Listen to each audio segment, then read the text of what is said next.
تعالوا بقى نتكلم في الحتة دي عشان بس نبقى خلصنا الحتة دي بالآخر. فاكرين آخر مرة، آخر الفيديو كنت عاملاه، كنت بتكلم بشرح فيه عن أصل أرواح توائم الشعلة جاية منين. خلاص، كنت بتكلم عن أبناء النجوم أو الستار سيدز. عايزة أكمل لكم الحتة دي.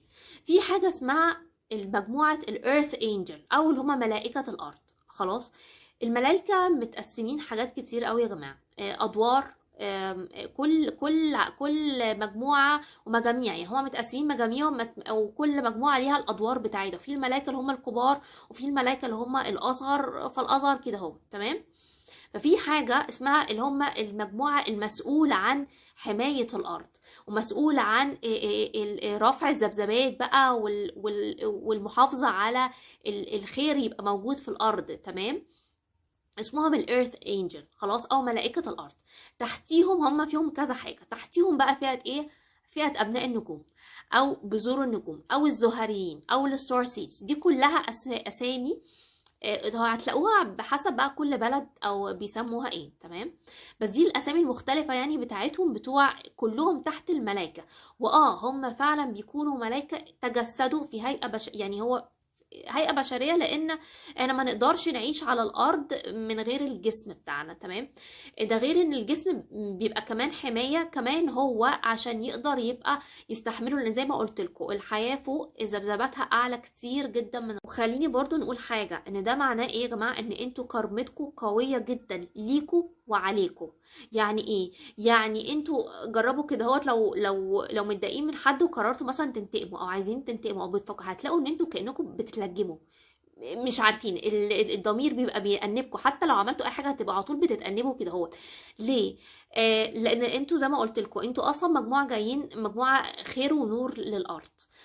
فهنا وكلنا جوانا الخير والشر. تمام، وهيبقى دايما في الصراع اللي هو الخير والشر دوت، وهنغلب ايه في الاخر علينا. تمام، فاللي بيحصل ان هو مبدئيا كده اي حد بيأذيكم بيتأذي. ده سواء انتوا بقى خدتوا بالكم ما خدتوش بالكم، بس انا بقولها لكم، اي حد بيأذيكم هو سبحان الله ربنا بيتأذي يعني. وحتى لو انتوا مش مركزين عشان تبقوا عارفين، لان انتوا عشان كده بقول لكم كرمتكم قويه جدا. ده بالنسبه للناس. كرمتكم بقى عليكم انتوا ليه؟ انتوا لو فكرتوا او لو تابعوا كده نفسكم، لو عملتوا اي حاجه خالفتوا بيها ضميركم، او متضايقين من حد فقررتوا ان انتوا فاهمين تنتقموا او اي حاجه، هتلاقوا الاحداث بترجع عليكم. عشان كده بيبقى فيه صواعق كرميه، او بنقول فيه صواعق كرميه. ليه؟ لان الهاله بتاعتنا دي، الهاله دي اللي بيحصل فيها، الهاله دي كل ما هي كانت نظيفه كل ما بنقدر نستقبل الهامات اكتر من الكون. الملائكه يا جماعه بيعملوا ايه؟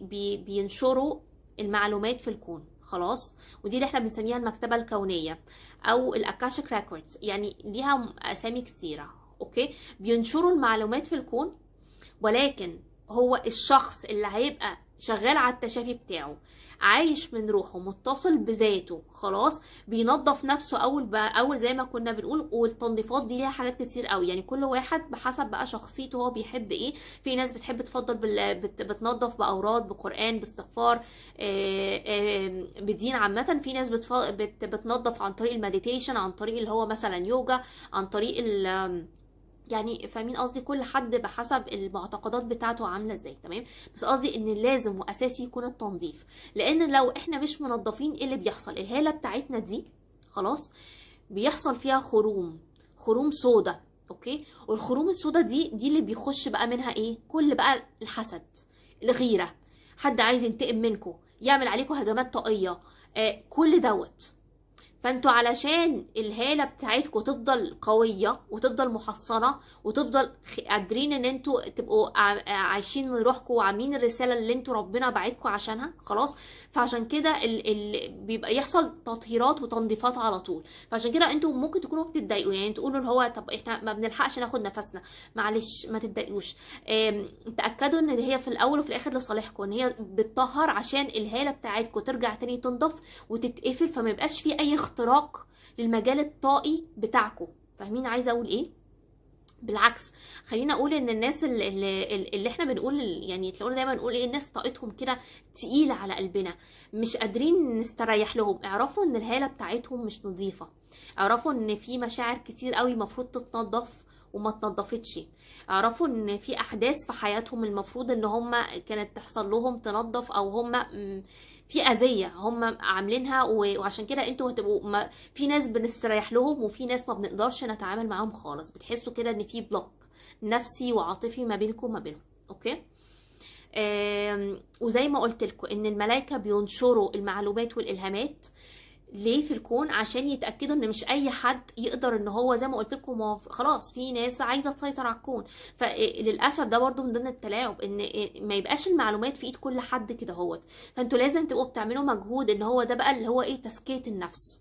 ده اللي احنا بنقول، اللي احنا المديتيشن، الخلوه مع الله، الاتصال مع الله، ان احنا لازم يبقى في وقت كده بنفصل فيه، بنقعد فيه مع نفسنا عشان نعرف نتصل. تمام. فنعرف يتنزل علينا الهامات جديده، افكار جديده، مشاعر جديده. كل ده مش هتعرفوا تعملوه غير وانتوا شغالين على التشافي بتاعكم، واول باول بتنضفوا. اوكي. وعشان كده بقى دوت اللي احنا بنسميه ايه، بيحيط بيهم سيئاتهم. هتلاقوا في القرآن الآيات بتقول بيحيط بيهم سيئاتهم، هي ديت ان الخروم ديت هي دي، عشان كده بنقول السيئات، او اللي هي الكارما، او الحاجات اللي هي اللي حصل اللي مش متنظفة عندنا، سواء ممكن حتى كمان تبقى اللي هي كمان المشاعر بتاعة الطفولة. انتوا عارفين ان، فاكرين انا قلت لكم احنا لسه كنا بنتكلم ان في ناس، عشان تعرفوا بس ان ربنا قوانينه قوية وصارمة، وما فيش حد بيفلت من الكارما بتاعته كده اهوت. انتوا عارفين ان حتى الناس اللي هم بيسيطروا على الكوكب دولت في حاجة اسمهم ايه، انا بصوا هو انا هقولها بس في الفيديو دوت. اوكي. بس بعد كده يعني مش هتلاقوني بقولها خالص. ليه؟ لان انا مش عايزة نديلهم اي نوع من انواع الطاقة. بصوا يا جماعة، الطاقة اللي احنا الطاقة بتزيد لما احنا بنتكلم على اشخاص او مركزين عليهم، للاسف الطاقة بتروح لهم. اوكي. لان الكون، لكم حاجة يا جماعة، الكون مش قيمي. يعني ايه؟ يعني هو ما يعرفش مين اخلاقه كويسه ومين اخلاقه وحشه، هو ما يعرفش الكلام ده. وعشان كده ربنا من عدله حاطط قانون الكارما، اللي هو قانون الثواب والعقاب، خلاص، من قوانين الكونيه بتاعه الارض. تمام. الكون ذبذبي، يعني هو ما بيتعاملش وما بيفهمش وما بيلقطش غير الذبذبه. فاهمين عايزه اقول ايه؟ ما بيلقطش، هو ملوش علاقه بالاخلاق بتاعه الاشخاص. عشان كده هو بيرزق كل الناس، لان هو ما يعرفش مين عمل ايه كويس ولا وحش. خلاص. هو مثلا لو لقاكم انتوا قاعدين بتفكروا، وده اللي انا بقعد اقوله كتير قوي بالذات مع الناس اللي بتاخد معايا جلسات، يا جماعه انتوا بتقعدوا تفكروا في الحاجه الوحشه، بتفكروا في الاطراف الثالثه، بتفكروا في اللي بيحصل لكم الوحش، بتفكروا في مين خانكم، بتفكروا في مين اذاكم.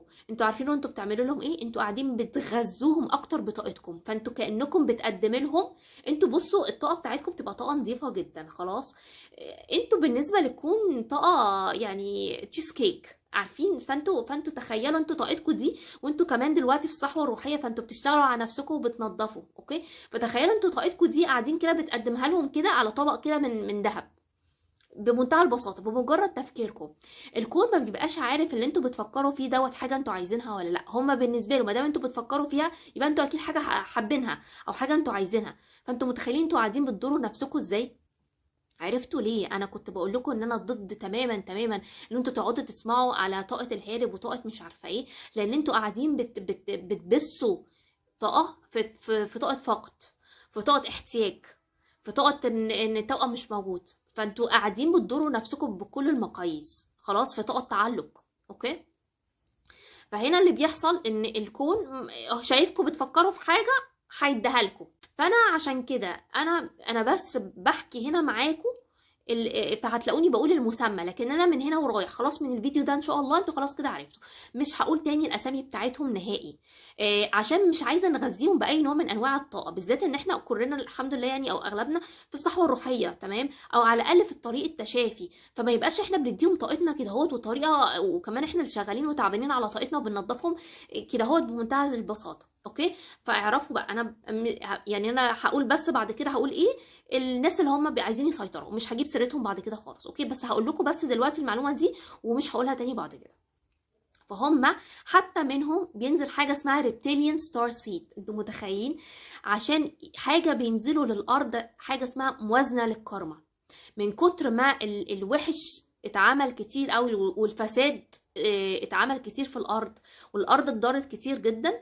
فبينزل حتى منهم ناس على بيكفروا عن ذنوبهم. عارفين الطريقه بالظبط كده، بيكفروا تكفير عن ذنوب، ينزلوا بس في ان هم يبقوا بيشتغلوا في حته ان هم في اعمال خير، اعمال خدمه مجتمع. هم كمان بيبقوا جايين من مجره مختلفه اسمها الدراجون. وعلى الاغلب انتوا هتلاقوا اللي هم اللي حتى الريبتيليان ستار سيد دولت، هم بصوا هم زي ما بقول لكم نازلين يكفروا عن ذنوب الفئه بتاعتهم اللي عملوها خلاص، اللي هم مجموعه الفئه بتاعتهم اللي عملوها. اوكي، فهم هتلاقيهم برضو ايه، هم عشان جايين من مجره مختلفه برضو، فهم متعودين هتلاقيهم بينشطوا اكتر في طاقتهم بتنشط اكتر بالليل. اوكي، بتضعف في وقت النهار. آم آم ولكن هم بيبقوا جايين فعلا عشان يكفروا عن الذنوب بتاعه القبيله او المجموعه او سموها زي ما تسموها عملوها في الارض. وسريعا كده عايزه اقول حاجه بخصوص الكارما يا جماعه، عشان في ناس فاكره ايه مثلا ان حد هي اتاذت في علاقه خلاص يبقى اللي اذاها ده كمان لازم هو كمان هتحصله نفس الاذيه في علاقه. لا، اللي بيحصل ايه، وده برضو على فكرة من عدل ربنا، احنا قيمنا الفاليوز بتاعت كل حد القيم بتاعته مختلفة. ممكن حد يبقى اهم قيمة عنده الحب، حد تاني اهم قيمة عنده المال خلاص، حد اهم قيمة عنده الاستقرار. فمين عايزة اقول ايه، هيجي في القيمة بحسب القيمة المهمة عند الشخص اللي اذاكوا هيتأذي فيها. فاهمين عايزة اقول ايه؟ فانتوا بتبقوا فاكرين ان ما دام حد اذانا في العلاقات يبقى انتوا قاعدين مستنيين هو كمان يتاذي في العلاقات. لا، فانتوا ما بتبقوش شايفين الحقيقه، بتبقوا شايفين بس الظاهر، انتوا مش عارفين الحقيقه ايه. عشان كده بقول لكم يا جماعه ان فعلا هتكتشفوا ان الكون بياخد حقوقكم، بس هو الفكره ان انتوا ممكن ما تبقوش مجمعين، لان انتوا ما تعرفوش القيم عند الاشخاص اللي اذوكوا هي ايه. حجم الوجع والالم اللي انتوا بتبقوا عشتوه الشخص اللي اذاكم سواء بقى رجاله او ستات هم كمان بيعيشوه، ولكن بحسب القيمه الاهم في عندهم. فهمتوا قصدي في حته الكارما ديت؟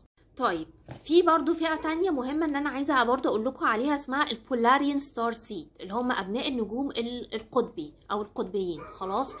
دولت مجموعه كمان نادرة كمان عن بقية الأنواع بتاعة أبناء النجوم خلاص. الفئة دي بتبقى أصلا خاصة إن هما جايين، لأن هما جاي حتى من كلمة البولاريان القطبي إن هما جايين عشان يحفظوا التوازن بتاع الأرض. دي من أهم المهام بتاعتهم هنا على الأرض. كمان هتلاقيهم بيشتغلوا منتشرين قوي بقى في حتة إيه في الوعي الجمعي، في الخدمات الاجتماعيه، في السياسه. هتلاقيهم جايين يحطوا مبادئ جديده في السياسه، هتلاقيهم عندهم قوه روحيه جدا ان هم عادي يخبطوا في الحكومه، يخبطوا مش عارفه ايه، مش فارقه معاهم، لان ده جزء من الرساله اللي ربنا موكلها لهم على الارض. تمام، فهم جايين يحطوا اوضاع جديده. اللي هو البولاريان ستار سيد دولت يا جماعه بيبقى القيم بتاعتهم بتبقى واضحه جدا وصريحه جدا وما فيهاش فصال. يعني ايه؟ يعني هتلاقوهم الاخلاق عندهم كده القيم عندهم زحل الحوت. هتبتدوا تكتشفوا اكتر مين الحقيقي ومين اللي لا، وناس كتير هتبتدي تظهر لكم على فكره. انتوا كده خلاص هتبقوا عرفتوا بقى مجموعه الارث انجلز مين او الملائكه الارض مين، وان انتوا من اي فئه. طبعا انتوا كل ما هتلاقوا نفسكم حاولوا كده تعرفوا الصفات بتاعتكم، يعني راقبوا نفسكم اكتر، هتقدروا تحددوا. ممكن تبقوا هايبريد، يعني ممكن تبقوا عشتوا في كذا مجره خلاص، فواخدين صفات من كذا مجره، وفي نفس الوقت ليكوا مهام على الارض من كذا، ربنا موكل لكم كذا كذا مهام، يعني حاجات مختلفه. ممكن مثلا تبقوا انتوا في فتره من حياتكم كنتوا بتتكلموا في السياسه، دلوقتي قلبتوا، دلوقتي في التشافي، دلوقتي ممكن تبقوا بتعملوا الاثنين. كمل كلامي على ديناميكيه العلاقه بتاعه توائم الشعلة. تمام، العلاقه دي اصلا بتمشي ازاي؟ اوكي، خلينا نتفق مع بعض على حاجة، ان مفيش علاقة توأم شعلة موجودة في الكون. يعني دي مش اول حياة ليكوا مع بعض خلاص، ولا هتبقى اخر حياة، بالذات مادام لسه في وجع والم. حتى لو كنتوا متجوزين خلاص، بس مادام لسه في الم ووجع وان واوف ولسه ما وصلناش العقد الكارمي اللي هو اللي لسه في حته التشافي ده، لسه ما تحولش العقد بيور حب، يبقى تاكدوا ان دي لسه مش اخر حياه ليكوا على الارض. تمام، انا عارفه ان احنا زي ما قلت قبل كده، عارفه ان حته الكلام عن الحياه السابقه مش فيها حساسيات شويه، ومش كل الناس بيقبلوها. اوكي، ان شاء الله في الحلقه بتاعه الحياه السابقه هنعملها قريب، هتلاقوني جايبه لكم ايات اصلا من القران بتتكلم وبتشرح وبتاكد وجود الحياه السابقه ديت خلاص. وهنتعمق اكتر يعني في الموضوع عشان وهقول لكم بالظبط ايه المفهوم بتاعها يعني. هتكلم اكتر عن الموضوع دوت. تمام. بس اللي انا عايزه اقوله لكم ان كل ما هيزيد التشافي بتاعكم كل ما هتتاكدوا من الموضوع دوت، ان دي مش اول هو اللي بيحصل، بس ان احنا ان احنا بننسى. وان احنا بينسى ده خليني اقول لكم دوت فيه ميزه وعيب. يعني لما هنيجي نتكلم في القصه بتاعه الين، هو هيبقى هي القصه بيحصل لها سور ريمبرنس كتير جدا، وانتوا في ارواحكم انتوا اصلا بتحلموا الاحلام اللي انتوا بتحلموها دي نوع من انواع السور ريمبرنس. خلاص. والفتره اللي احنا داخلين عليها اللي هو فتره زحل الحوت، لان هو اصلا روحاني مع عصر الدلو الروحاني. فانا عايزه اقول لكم ان ناس كتير جدا منكم هيخش روحانياتهم هتزيد جدا، يعني الحدس والوعي والبصيره والسور ريمبرنس هيزيد عندهم قوي. كل حاجه ليها ميزه وليها عيب يا جماعه. تمام. فاللي انا عايزه اقوله ان دي مش هتبقى اول حياه ليكوا، بالعكس انتوا هتتاكدوا ان انتوا من حياه لحياه لحياه يعني. ودي حاجه حلوه وحاجه وحشه. حاجه حلوه ان انتوا هتعرفوا قد ايه العلاقه دي علاقه روحيه، بمعنى ان الفرق ما بين العلاقات الروحيه قد ايه بتكون عميقه. خلاص.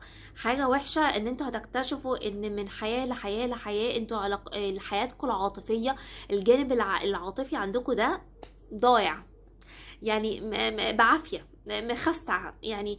وهتشوفوا ازاي الناس بتخش عندكم في حياتكم العاطفيه، اطراف تالته، اطراف مش عارفه ايه. كل الاطراف التالته دي مش بس اشخاص على فكره. الاطراف التالته دي ممكن حد، ممكن يبقوا اشخاص، ممكن يبقى نقص مال، فحد بيشتغل كتير خلاص فبيبعدكم عن بعض.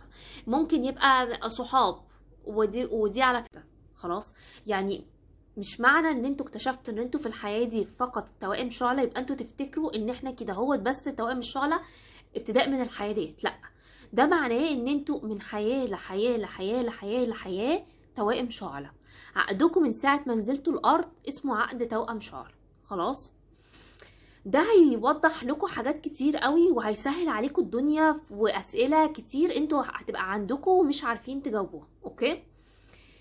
حاجة كمان تانية، الحياة ديت عشان احنا على فكرة الفترة دي فترة حرجة وفترة مهمة جدا على كوكب الأرض عامة. خلاص.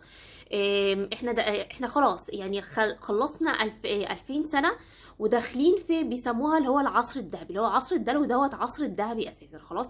بس طبيعي ان احنا تحسوا ان الارض بتعمل ريستارت، يعني اللي هو ايه، كل اللي اتعمل فيها هي قاعده بتطلعه بقى شويه كده هوت. فاحنا عندنا في شويه كده هيبقى عارفين الريستارت، يعني اللي هو هيبقى فيه شويه كده وجع والم ومش عارفين لحد ما الدنيا تعرف تتوازن او الكوكب يعرف يتوازن تاني ويبتدي بقى الاتجاه بتاعه الحلو يبان. خلاص.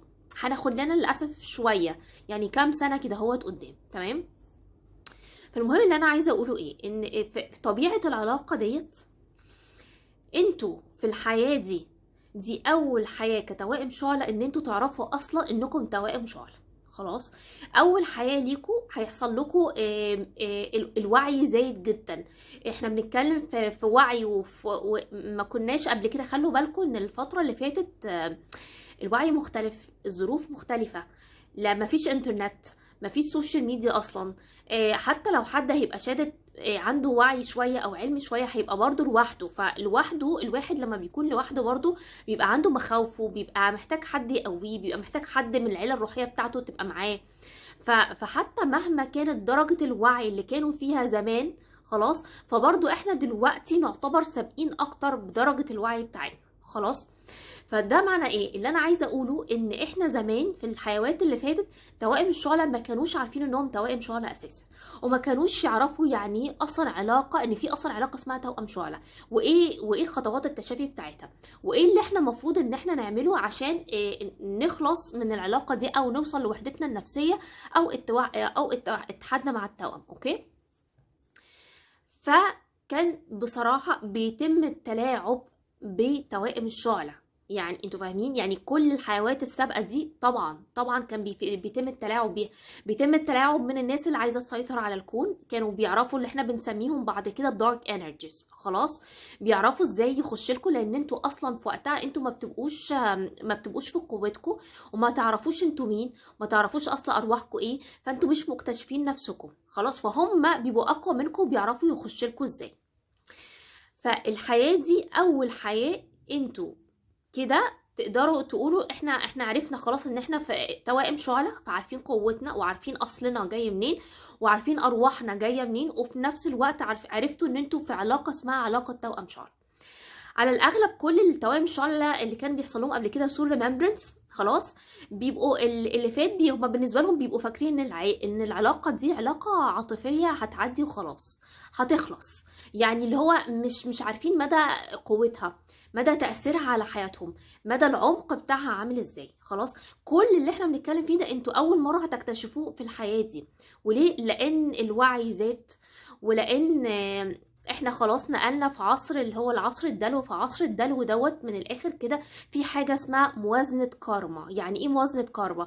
يعني كل هو زي ما قلت لكم هو تم التلاعب بطريقه جامده جدا يعني الشر من الاخر. الدارك انرجيز هم لعبوا كويس جدا جدا بكل عمال النور، بتوائم الشعلة، بكل، يعني هم كانوا عرفوا فعلا، وعشان كده هم قدروا في ان هم يوصلوا المراكز ويعرفوا يسيطروا وكل الكلام ده. تمام، فهنا ما بقاش بقى في خلل شويه في التوازن. اوكي، فابتداء من الحياه دي بقى في حاجه اسمها توازن كارما. يعني ايه؟ يعني خلاص الوعي زاد، توائم الشعلة انت عرفتوا انتوا مين، عمال النور وعيهم زاد جدا، فالدنيا ابتدت تختلف، مش هيبقى فيه تلاعب تاني. عشان كده انا قررت ان انا فعلا ابتديت من الفيديو ده مش لاقي اي كلمة انسب من كلمة التلاعب، لان هو فعلا تم التلاعب بطريقة على كل المستويات. هو مش مستوى واحد للاسف، هو على كل المستويات. اوكي، ف ابتداء من الحياه دي خليني اقول لكم حاجه.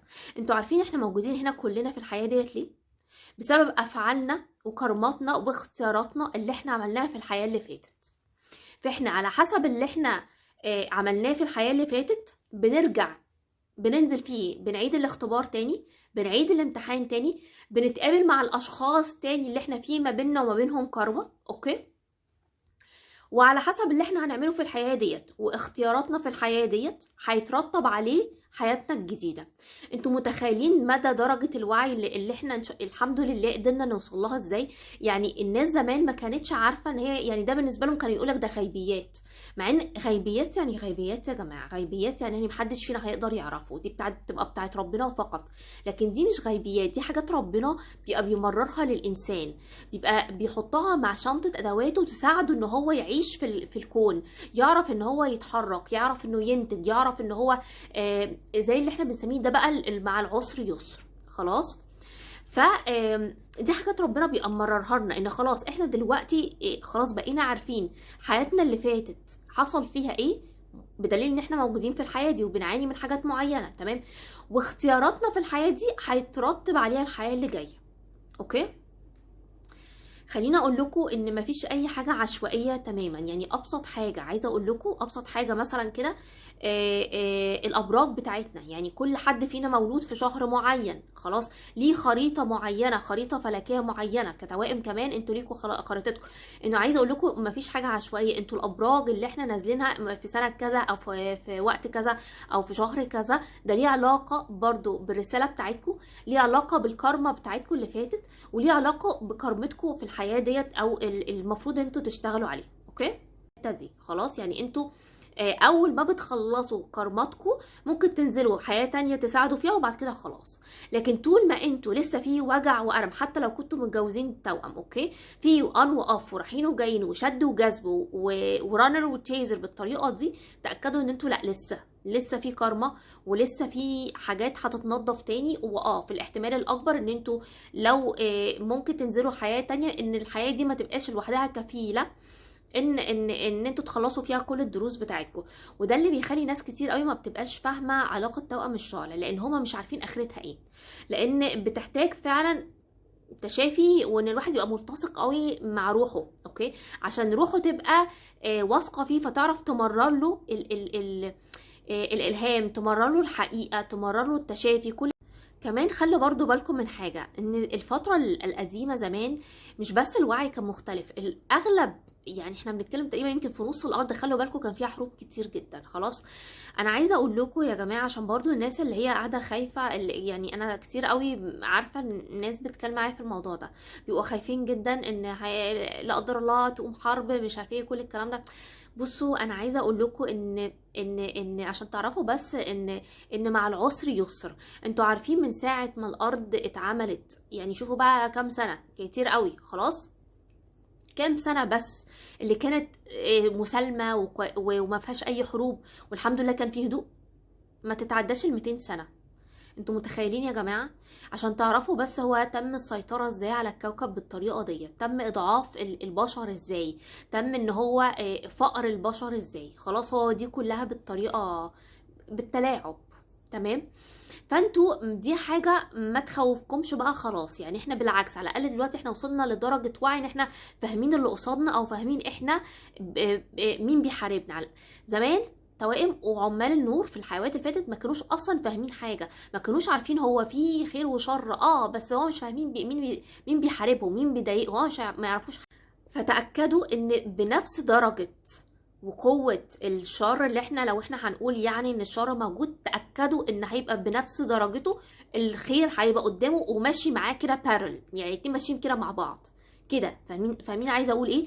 ان ما كانش دلوقتي هيبقى سابه اساسا، لان اللي حصل زمان زي ما قلت لكم، خلاص ابتداء من السنه، ابتداء يعني هو من الحياه دي ومن الفتره اللي احنا فيها دي، موازنه كارما على كل يعني كل الجوانب بتاعه الحياه. فبقى كمان عمال النور بقوا مصحصحين جدا. توائم الشعلة من كتر انتوا بقالكوا سنين قاعدين بتتحضروا اصلا للقطه ديت، لقطه ان انتوا تعرفوا تعدوا بالكوكب، ترفعوا الذبذبات، ترفعوا ذبذبات الحب عشان تعدوا بالكوكب للبعد الخامس. خلاص، فانتوا زمان كمان انتوا كنتوا لسه بتتعرفوا على الكوكب، انتوا ما تعرفوش العيشه فيه، وانا كنت برضو قلتها برضو الفيديو اللي فات، ما تعرفوش العيشه، ما تعرفوش بتتعرفوا على الناس، بتتعرفوا على العادات والتقاليد، فكنتوا بتقعوا وكان بيتم التلاعب بيكم. خلاص، لكن خلاص انتوا دلوقتي بقيتوا اكثر ادراكا ووعيا وذكاء وحكمه وكل شيء، فاللي فات ده مش هيحصل تاني. فدي حاجة، خليكم مؤمنين بنفسكم، وخليكم مؤمنين ان مهما حصل يا جماعة في الارض فما ظنكم برب العالمين. تأكدوا ان هو على فكرة هو ربنا خالق الخير والشر. خلاص، فهو ربنا هو ربنا خالق الاتنين مع بعض. ما تتصوروش ان الشر هو اللي هينتصر في الاخر. فيبقى اول حاجة عندنا ان علاقة توأم الشعلة علاقة تراكمية. خلاص، هي مش علاقة من حياة واحدة، ومش هتبقى عمرها من حياة واحدة. خلاص، ده معناه ايه؟ ده معناه يا جماعة ان انتوا من حياة لحياة، انتوا كتوائم شعلة بالذات، خلاص، انتوا حياتكم العاطفية غير مستقرة، انتوا حياتكم العاطفية فاهمين اللي هو يعني مخستعة بصراحة، يعني ايه، فاهمين قصدي؟ فانتوا عندكم اكبر فرصة في الحياة دي ان انتوا تظبطوا نفسكم، وتستردوا قوتكم، وتستردوا النور بتاعكم، وتستردوا كل اللي اتعمل فيكم من الحيوات اللي فاتت. اعتقد ان انا المتجوزين من غير توائمهم، اللي هم المتجوزين وبيقولوا لي رجاله وستات، عشان انا بتسال السؤال ده من الرجاله ومن الستات. خلاص، ايه الهدف ان احنا بنقابل التوأم واحنا متجوزين؟ هو اللي انا بتكلم فيه دوت. تمام. وابتداء من هنا زي ما بقول لكم هنبتدي نخش، هفكك لكم حاجات، اسئله كتير برضه هتبقى عندكم، هتفهموا الدنيا عامله ازاي. وتاكدوا يا جماعه ان كل اللي انتوا فيه دوت، زي ما بقول لكم، ده نتيجه اختياراتكم في الحياه اللي قبل كده اهو. خلاص، الاشخاص اللي انتوا بتتجوزوهم، وزي ما قلت قبل كده، انا عارفه ان موضوع حته الحياه السبع دي بيبقى موضوع حساس، يعني اللي هو لسه مش كل الناس قادره تستوعبه او تهضمه كويس او حتى تصدق فيه. خلاص، ده طبيعي جدا يا جماعه. يعني ايه، كل واحد خدوا راحتكم، خدوا وقتكم، وتبينوا. انا دايما اقول كده، تبينوا يعني ايه، ما اعملوا اللي عليكم، يعني دوروا، اقروا، ابحثوا، حللوا، ما تاخدوش من مصدر واحد او من حته واحده، لا، نوعوا المصادر بتاعتكم لحد ما انتوا تمسكوا في حاجه انتوا مقتنعين بيها. خلاص، ان شاء الله انا في الحلقه بتاعه الحياه السابقه هجيب لكم كمان ايات تاكد الموضوع دوت، واحكي لكم عن كام حاجه كده حصلت لي انا كمان شخصيا، منها ابتديت اعرف ان لا، هو الموضوع انا مثلا بالنسبه لي الموضوع ده انا مصدقه فيه ومؤمنه بيه جدا، ولكن انا متفهمه ان في ناس مش هيبقى بالنسبه لهم ان هم قادرين يفهموه. تمام، بس عايزه اقول حاجه بقى، لما بيكون في حد معترض على الكلام بتاعكم او مش مصدق الكلام بتاعكم، يا جماعه احنا مش شغلتنا ان احنا نثبت للي قدامنا ان احنا كلامنا صح او ان احنا وجهتنا صح. فاهمين عايزه اقول ايه؟ ليه؟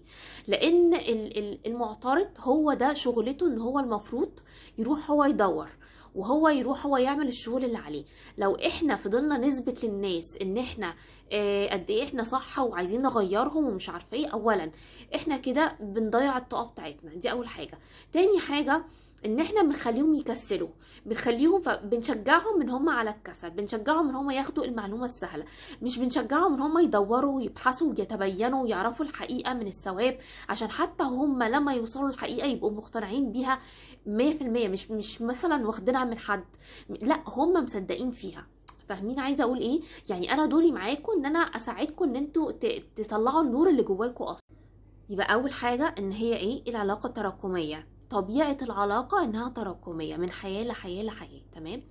تاني حاجه ان بصوا، علاقه توأم الشعل عباره عن ايه؟ كأن تخيلوا كده هي روح واحده، خلاص، والروح دي انقسمت لنصين، هي كأنها نازله الارض تلعب باتنين لعيبه، حتى نص روح في طاقة ذكورة وحس بحياة وقصة وحياة طاقة ذكورة، خلاص، وحتى نص تاني في طاقة أنوثة بحياة وقصة ودور في طاقة أنوثة. تمام. ده معناه ايه يا جماعة؟ ده معناه ان هي كالروح في الصورة الكبيرة بتاعتها هي بتحبكوا انتوا الاتنين زي بعض، وما بتفرقش في التعامل ما بينكوا، يعني مش هتحب طرف عن طرف او توأم عن توأم. فاهمين عايزة اقول ايه؟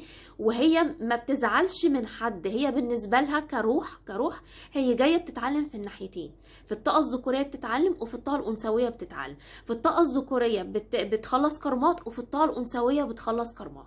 فاهمين قصدي؟ فعلى المستوى البعد الروح بتاعتكم انتوا الاتنين مقدراكم انتوا الاتنين جدا، وحباكوا انتوا الاتنين جدا. هو مين اللي بيتخانق على الارض؟ الايجو بتاعكم، الايجو بتاع الطاقه الذكوريه مع الايجو بتاع الطاقه الانثويه، انتوا الاتنين ايجو اللي قاعدين بتتخانقوا وبتتناقروا مع بعض. خلاص، وعشان كده بنقول هو ده اللي بيبقى ده اللي محتاج التشافي. اوكي، لكن مش الروح، بالعكس. الروح كمان بيبقى فيه حاجة الذات العليا، خلاص، او اللي هي الهاير سيلف، او اللي هي البست فيرجن بتاعت كل واحد، كل توأم. خلاص، الين بيبقى معاهم الذات العليا بتاعت اليانج، واليانج بيبقى معاهم الذات العليا بتاعت الين. خلاص، وعشان كده على فكرة بيبقى في حتة التخاطر، وعشان كده انتوا بتصحوا تلاقوا نفسكم عارفين معلومات انتوا مش عارفينها ازاي، خلاص، عن التوأم. الحبل الطائي الممتد ما بينكم، الحبل الاسير اللي ممتد ما بينكم، كل ده بينقل معلومات رايح جاي ما بينكم. خلاص، على فكرة احنا مش بس يعني بصوا في توائم شعلة انتوا مش بس بتتشافوا على المستوى يعني انتوا مش لازم تبقوا قاعدين مع بعض، مش لازم تبقوا في فيزيكال. خلاص، انتوا مستوى حتى الطاقي ما بينكم بتتشافوا، بتقدروا تشفوا بعض. ممكن حد مثلا توأمكم يبقى بيبعت لكم افكار، بيبعت لكم مشاعر، انتوا الناحيه التانية بترد عليهم بمشاعر، التخاطر. خلاص، ممكن هما يبعت لكم مخاوف، انتوا بتردوا عليهم بحاجه تانية، بتردوا مخاوف او بتهدوهم. فاهمين هنا الدنيا بتبقى عامله ازاي؟ فانتوا على طول بتشفوا بعض رايح جاي، مش بس الفيزيكال، مش بوجودكم بس الفيزيكال، لا كمان مستوى الطاقي بتشفوا بعض. اوكي. حاجه تانية، السؤال ده انا بتسأله، هل توائم الشعلة يعتبروا تيم بلاير؟ طبعا، انتوا الاتنين تيم بلاير. خلاص، ومش معنى ان كل حد فيكم في حياة، او ان انتوا يعني ايه، حد مركز في الحياة دي دلوقتي وحد في حياة تانية دلوقتي، او حد في علاقة وحد في علاقة تانية، او كل واحد فيكم موجود في ناحية، ان انتوا مش تيم بلاير. لا، انتوا من ساعة ما نزلتوا على الارض، لان دي مهمتكم اصلا الاساسيه. خلاص، ربنا من ساعه ما اختاركم ونزلكم الارض انتوا عقدكم حاجه اسمها عقد توأم شعل. اوكي، لحد ما هترجعوا تاني، اسمه برضو عقد توأم شعلة. اوكي، ومش معنى ان انتوا ما وصلتوش مش مع بعض في الحياة دي ان انتوا مش هترجعوا تتقابلوا في الحياة اللي بعد كده وتكملوا اللي انتوا ما كملتوش في الحياة ديت. خلاص، برضو كل الكلام ده لا، ده انتوا هتفضلوا حتى لو اللي ما كملتوش في الحياة دي هيكمل في الحياة اللي جاية. عارفين فيلم طير انت؟ عارفين مكي ودنيا سمير غانم كانوا عاملين ازاي؟ من حياة لحياة لحياة لحياة، وكل حياة خدتوا بالكم هم عاملين ايه؟ هو كل حياة فيه قصة، هو كل حياة هو فاكر ان هو هيعجبها بالقصة اللي هو مش بتاعته الأساسية، وهي نفس الحكاية. خلاص، لحد ما هما الاتنين بيقرروا في حياة واحدة ان هو خلاص يواجهها بحقيقته، ان هو مختلف تماما عن كل الصور اللي هو بيحاول كان يظهر بيها ديت، وهي دي الفطرة بتاعته. ولما هو بيواجهها بفطرته، هي كمان بيكتشف فطرتها، وهي كمان بتواجهه بفطرتها الأساسية، فبيعرفوا يتحدوا فبيعرفوا يبقوا مع بعض. خلاص، تخيلوا كده الملخص بتاع التوأم شعلة، فهو فيلم طير انت بس بطريقة كوميدية جدا، من حياة لحياة، من قصة لقصة لقصة، والأشخاص تخش والأشخاص تطلع، وأطراف تالتة تخش وأطراف تالتة تطلع وأطراف رابعة يخشوا، لكن انتوا الكي بلايرز قاعدين في كل حياة. انتوا بتتقابلوا في كل حياة، انتوا في في قصة حب في كل حياة، انتوا بتشتغلوا على التشافي بتاع بعض في كل حياة، انتوا الكون والارواحكم بيعتبروكوا كاتاليست لبعض. فاهمين عايزة اقول ايه؟ وبيستعملوكوا كاتاليست لبعض. يعني ايه يعني كاتاليست؟ يعني بصوا انتوا اللي مش عارفه اجيبها لكم ازاي، بس اللي هو ايه، انتوا اللي بتحفزوا بعض ان انتوا تتطوروا للافضل، ان انتوا تتغيروا للافضل. خلاص، ان انتوا تبقوا احسن، عايزين مستوى احسن، عايزين تنظفوا من نفسكم اكتر، عايزين تتشافوا اكتر، عايزين مستوى مادي اعلى. انتوا اكتر اتنين بتعرفوا تحفزوا بعض كويس قوي. فخليني هنا انا عايزه اكد على حاجه، انتوا في الاول قبل اي حاجه خالص، انتوا اساس المهمه بتاعتكم نازلين كين ويانج ان انتوا تساعدوا تساعدوا الكوكب. خلاص، واللي حصل فيه دوت انتوا بتحاولوا تستردوا تاني، ترجعوا القوة للناس هنا هوت الموجودة في الارض، وتعلوا قيم الخير والنور والحب وكل الكلام ده. خلاص، ده في الفطرة الأساسية بتاعتكم. اللي بيحصل ايه يا جماعة؟ اللي بيحصل ان انتوا عشان بالنسبة لكم بتبقى الحياة انتوا مش متعودين عليها، ومش متعودين على اسلوب العيشه فيها. خلاص، فبيتم التلاعب فيكم، فبيحصل ايه؟ ان الناس من الاخر بتنشغلوا بالحروب اللي موجوده على الكوكب، بتنشغلوا بقصص وهميه مش قصصكم اساسا، باشخاص مش تبع الرسالة بتاعتكم. خلاص، بتخشوا في حاجات بيعجبكم بقى، الحاجات اللي هي بقى احنا بنسميها بقى الملذات الموجودة بقى في الأرض. فاهمين عايزة أقول إيه؟ فكل شوية بتبعدوا أكتر عن روحكم، بتبعدوا عن الرسالة، فبتبعدوا عن بعض. هو ده اللي بيحصل. فبيبقى بعد كده إيه؟ قاعدين بتتخانقوا وبتتشغلوا بقى بكل الحروب بتاعت الكوكب اللي موجود. فانتوا عايزين تعرفوا مين اللي بيتخانق بقى بجد يا جماعه؟ مش ارواحكم اللي بيتخانق، الاقنعه، الفلترز اللي انتوا لبستوها على مدار من حياه لحياه لحياه، والمخاوف اللي جواكوا دي اللي قاعده بتتخانق. الفلترز والاقنعه والمخاوف بتاعه الين قاعده بتتخانق مع الفلترز والاقنعه والمخاوف بتاعه اليانج. فاهمين عايزه اقول ايه؟ ده اللي هو على المستوى البعد المادي، ال 3 دي او الايجو، هو دولت اللي انتوا قاعدين بتتخانقوا، لكن مش الروح بتاعتكم هي اللي قاعده بتتخانق. ده بالعكس، انتوا الذات العليا بتاعه الين. لما اليانج مثلا، خلينا نتكلم في الحته دي. اليانج مثلا دلوقتي هم عندهم كارما، خلاص، او يعني هم بيخلصوا في كارمتهم. اوكي، فهتروح للين علشان تديها معلومات تساعد بيها اليانج. خلاص، زي ما قلت لكم بيستعملوكوا انتوا كاتاليست لبعض، محفزين لنجاح بعض ومحفزين للتشافي بتاع بعض. اوكي، بالعكس، فهم اصلا الروح بتتعامل اللي هو هتروح هي مش همها ان الاتنين يقعوا.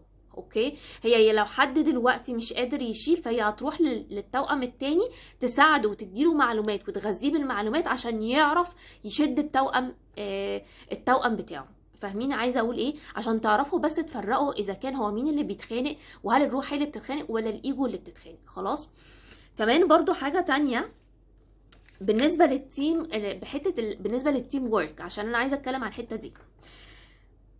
بالنسبه لربنا انتوا قدام ربنا انتوا نازلين كتيم ورك، هترجعوا تيم ورك. فاهمين عايزه اقول ايه؟ انتوا نازلين اتنين هترجعوا اتنين. انتوا بقى اتجوزتوا، سافرتوا، رحتوا، جيتوا، اتخانقتوا، حبيتوا بعض، كل ده ملوش اي علاقة ومش هيغير من الامتحانات بتاعتكم ومن الدور الاساسي بتاعتكم ومن ان انتوا تيم ورك. فاهمين عايزة اقول ايه؟ مش معنى ان انتوا مش مع بعض ان انتوا مش ان انتوا كده دوركم وقف او الملف اتقفل. لا، الملف ما بيتقفلش ما دام انتوا نازلين كتوائم شعلة، مش هيتقفل غير وانتوا راجعين برضو. اوكي، وانتوا يعني بنسميها وانتوا منتصرين، يعني وانتوا اخدتوا الاتحاد خلاص جو، يعني فوق، يعني انتوا اوريدي متحدين فوق، اخدتوه تحت وطلعتوا بقى بيه. فاهمين عايزه اقول ايه؟ فالناس اللي فاكره ان هو مثلا عشان هيروح حد اللي هو الطرف الرابع، او حد اصلا في علاقه مع طرف ثالث دلوقتي، او المتجوزين وقبلوا توائمه، فهم فاكرين ان خلاص على قد الحياه دي الدنيا هتقف. لا، ده انتوا لو اللي مش هيتعمل في الحياه دي هيكمل في الحياه اللي بعضيها. فاهلوا نفسكم الموضوع ده، ان انتوا هيرجع تاني بنفس الطاقه بنفس الاشخاص، باختلافات بقى ان الادوار بتقلب خلاص، مع ان في حاجه اسمها الدين الكرمي بيزيد. فهو ده هتلاقوا الموضوع بيبقى اتقل من الحياه ديت. وهفهمكم اكتر، هتفهموا اكتر قصدي، واحنا بنتكلم اكتر قدام، يعني هتلاقوني يعني هتفهموا كلامي اكتر واحنا بنتكلم. حاجه برضو عايزه اقولها، بصوا يا جماعه، هو الاساس بتاعنا ايه؟ واحنا دلوقتي لما بننتقل خلاص، هي الروح واحده بتنتقل خلاص، فبنرجع لربنا، تمام، او يعني بنرجع للبعد الخامس بتاعنا. اوكي، فهي علشان برضو في ناس مركزة قوي في حتة الرومانسية في العلاقة ديت. لا، انا هنسيكوا حتة الرومانسية دي خالص، لان بصوا الرومانسية منسية في الحتة دي لحد ما توصلوا التشافي. وصلوا التشافي واعملوا اللي انتوا عايزينه، بس اوصلوا للوحدة بتاعتكم. اوكي، الوحدة نفسيتكم انتوا. فهي مش موضوع رومانسيه ان انتوا بتعملوا اكزit. على فكره انتوا بتعملوا اكزit ورا بعض، يعني لو خلاص انتوا مثلا حصل ان حد توأم بينتقل، اللي بعديه بيحصلوه، يعني ما بتطولوش خلاص. وبرده مش رومانسيه، بس تخيلوا انتوا نص روح طلع والنص التاني قاعد بيعمل ايه في الارض يعني متعلق، يعني ما مش هينفع، فاهم؟ فطبيعي ان هو بيروح بتحصلوا بعض على طول كمان عشان تلحقوا تنزلوا في الحياه اللي بعد كده اهوت. اوكي، ما انا عايزه اقول لكم بصوا فعلا مفيش حاجه عشوائيه خالص يا جماعه. كل ما هتشدوا في التشافي وهتشدوا في الفهم العلاقه وهتفهموا وفهم الكون، هتبقوا قاعدين كده اللي هو بتستغربوا تقولوا سبحانك يا رب، وهتقربوا اكتر من ارواحكم ومن ربنا جدا، لان هتشوفوا قد ايه قدره ربنا في تحريك الامور، وقدرة أرواحكم انتوا ان هي قادرة تعمل كل السيناريوهات المختلفة دي. على فكرة ده السبب الصواعق الكرمية، عشان تعرفوا ان انتوا بتتعاملوا انتوا قدام ربنا انتوا تيم ورك خلاص. فهو عشان كده بيبقى فيه صواعق كرمية، فانتوا بتبقوا مستغربين. طب احنا خلاص انتوا بتبقوا فاكرين ان احنا لو بعدنا الملف اتقفل، او لو احنا دخلنا في علاقة تانية الملف اتقفل، او لو احنا سافرنا الملف اتقفل، او لو التوأم ما بيعملش اللي عليه الملف اتقفل. كل ده الملف ما اتقفلش، خلوا بالكم خلاص. ومن هنا بيحصل صواعق عشان ترجعكم تاني تشتغلوا على اللي انتوا ما اشتغلتوش عليه. يعني كأن الصواعق دي اللي هو عارفين كده بتعملوا لكم انذار كده، لا ارجعوا انتوا لسه ما خلصتوش. وده اللي احنا بنسميه البلو برينت. يعني ايه؟ بصمة الروح، ان كل روح ربنا خالق كل روح ليها اختام معينة او ليها بصمة معينة خلاص. توائم الشعلة انتوا الاتنين ليكوا نفس البصمة، ليكوا نفس الارقام. اوكي، ده معناه ان انتوا ليكوا نفس الاهداف، بتشتغلوا على نفس الاهداف، بس كل واحد بحسب بقى الكارما بتاعته. لان خلوا بالكم ما انتوا من حياة لحياة لحياة، كل واحد فيكم عمال ما بتقابلوا بعض بتقابلوا ناس تانيين، فبيبقى فيه كارما. فبصوا هتفهموا قصدي لما احكي القصه بتاعت الين. القصه بتاعت الين هي هتبان انها قصه ين ويانج، بس زي ما قلت لكم احنا هنشبه بعد كده هتوصل ل8 و9 اشخاص، وهتشوفوا ازاي القصه بتطول منهم وبتتنقل من حياه لحياه، فهتفهمكم سواء انتوا كنتوا متجوزين او مش متجوزين. يعني قابلتوا توائمكم وانتوا متجوزين او مش متجوزين او كده، هتكتشفوا في الاخر ان هي هتقدروا تفككوا القصص بتاعتكم ازاي، وهتقدروا تعرفوا ايه الدروس اللي انتوا جايين تشتغلوا عليها في الحياه ديت، وايه الدروس اللي انتوا لو ما عملتوهاش في الحياه دي الدين الكرمي هيعلى وهتنزلوا تشتغلوا عليها في الحياه اللي جايه. فده معناه ان انتوا لو دلوقتي اتقابلتوا مع توائمكم وانتوا كنتوا متجوزين، فتأكدوا ان ده ليه علاقة بكارما او اختيار انتوا عملتوه من الحياة اللي فاتت، فانتوا عشان كده جيتوا بالحياة ديت بالاختيار دوت. خلاص، تالت بقى نقطة، خلاص احنا كده قلنا نقطتين، التالت نقطة بقى معانا في طبيعة العلاقة وديناميكية العلاقة دي، ان انتوا بيبقى في حاجة اسمها الحبل الأسيري. بصوا، هو عند كل الناس بيبقى فيه اول ما بنقعد بس نفكر في حد او بيعجبنا حد او كده، الطاقة بتبقى بيبقى فيه طاقة كثيفة، فبيعمل حاجه اسمها حبل اسيري بيمتد كده ما بينكم. بس ما بينكم انتوا توائم شعلة بالذات، لا، الموضوع ده بالنسبه لكم من غير ما تعملوا اي حاجه اصلا انتوا نازلين بيه. ليه؟ اولا بسبب الاتصالات بتاعه الخريطه الميلاديه الفلكيه بتاعتكم. هشرح اكتر في الحلقه بتاعه الموضوع ده، بس اسمعوها مني دلوقتي. اوكي؟ ده في حاجه اسمها كواكب معينه انتوا لما بتتولدوا، المهم يعني ده بسبب الكواكب دي، اوكي، واتصالاتها مع بعض في التوافقيه ما بينكم انتوا الاتنين بتعمل التخاطر دوت. كانكم التخاطر ده كانكم قاعدين 24 ساعه بتتكلموا في التليفون. خلاص، وعشان كده من اهم اسباب التشافي والحلو بتاع التشافي ان انتوا بتعرفوا امتى ما تبقوش سايبين نفسكم كده للتخاطر على طول، لان هتبقى الطاقه بتاعتكم بتتعب، بالذات لو التوائم عندهم اطراف ثالثه، او وزي ما قلت لكم اطراف ثالثه دي حاجات كتير قوي، مش بس اشخاص، ممكن يبقى اصحاب، ممكن عيله، ممكن عندهم مشاكل ماليه، فاهمين قصدي؟ فهتلاقوا انتوا حبل، تخيلوا كده انتوا حبل ما بينكم، الحبل ده قاعد بينقل لكم كل المخاوف كل شويه، فالطاقه قاعده، التبادل الطاقي ما بينكم قاعد بيسحب في جسمكم، بيسحب في طاقتكم، فدوت غلط جدا. تمام؟ فالحبل الاسيري دوت بسبب اول حاجه الاتصالات بتاعه الخريطه الفلكيه اللي احنا هنتكلم بالظبط، اقول لكم ايه هي الاتصالات اللي بتعمل كده هوت. اوكي؟ والحاجه كمان التانية، لان زي ما قلت لكم انتوا اوريدي مربوطين بحبل اسيري، شكراتكم مربوطه. خلاص، فعشان كده التوأم اللي عنده مخاوف بتتنقل على طول للتوأم التاني. وعشان كده كمان التوأم لما هما بيقرروا ان هما مثلا، خلينا ناخد المثل دوت لانه بسيط وسهل ان هو يتفهم، ان هما بينزلوا صور مثلا وهما مبسوطين وانتوا بتبقوا عارفين ان هما متضايقين. لان انتوا اليانج، انتوا محتاجين تعرفوا الموضوع ده، لان اليانج انتوا مش بتبقوا متخيلين العلاقه ديت قد ايه عميقه، فانتوا مش فاهمين. انتوا ممكن تبقوا بتنزلوا حاجه خلاص على السوشيال ميديا، اوكي، وبتبينوا ان انتوا مبسوطين وكل حاجه، بس اللي بيحصل ان المشاعر والافكار ولو في مخاوف بتاعتكم في الفترة دي بتتنقل في الحبل دوت، بتروح للتوأم. فالتوأم يعني من الاخر التوأم ما بيضحكش عليه. خلاص، يعني اللي هو نزلوا اللي انتوا عايزينه، بس هو لان الحبل الاسيري دوت فهو بيبقى شايف، بيبقى قاريكوا بالظبط. فانتوا دي برضو حاجة، السؤال ده الين بتسألهولي، انتوا بتخافوا بتحسوا ان انتوا مكشوفين قدام اليانج، برضو ليه علاقة بالاتصالات بتاعتكم بتاعت الخريطة الميلادية الفلكية، وكمان بسبب الحبل الطاقي دوت. فانتوا لان الشكرات بتاعتكم مرتبطة ببعض، فبتلاقوا على طول التبادل المخاوف والمعلومات وكل شيء. زي ما قلت لكم ده كل حاجه ليها ميزه وليها عيب. العيب بتاعها ان انتوا لو انتوا الاثنين قاعدين لا طبعا، لو انتوا الاثنين طبعا عندكم مخاوف، انتوا كده بتبقوا يعني بصوا العلاقه بتبقى بتتدحضر، خلاص ما بتقدروش تشدوا بعض. ولو حد قادر، لو حد هو اعلى شويه في التشافي من التاني بيقدر، ولكن عن طريق ان هو يقفل التخاطر دوت، فبيجبر التوأم ساعتها. بصوا خلوا بالكم حاجه، التوأم بيبقوا على طول حاسين بالطاقه بتاعتكم اغلب الوقت، فلو هم حسوا ان طاقتكم مش موجوده بيبتدوا يقلقوا، فيبتدوا يدوروا عليكم. عشان كده بقول لكم التشافي مهم جدا، عشان كده بقول لكم مهم ان انتم بنقطع حاجه اسمها الحبل الطاقي الاثيري السلبي. ما احنا كده ما بصوا العلاقه دي ما بتتقطعش، ما انتوا شايفين عاملين ازاي، احنا قاعدين بنتكلم من حياه لحياه.